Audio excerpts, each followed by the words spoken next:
বার্তা এক নজর, সবার খবর সমান নজর।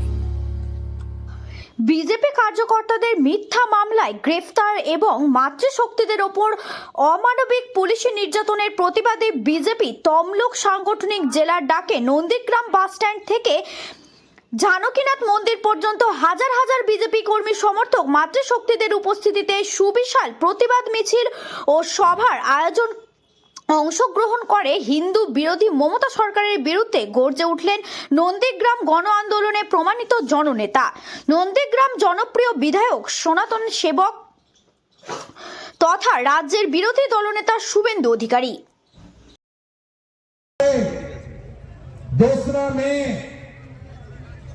ভয়াবহ তাণ্ডব আজকে বাংলাদেশে যে তাণ্ডব হচ্ছে, দীপু দাসেদেরকে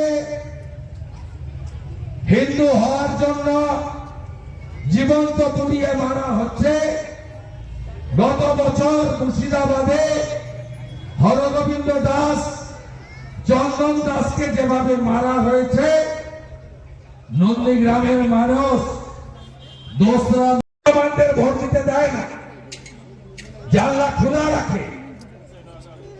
কোন গরিব মুসলমানের উপকার হয়নি। সুফিয়ানের বাড়ি হয়েছে জাহাজ বাড়ি, সাউদিনের চারতলা বাড়ি হয়েছে। তৃণমূল করতে করতে কাঁধে আবু হয়ে যাওয়া, ঠান্ডা বইতে বইতে। কোন গরিব মুসলমান ছেলের চাকরি হয়নি,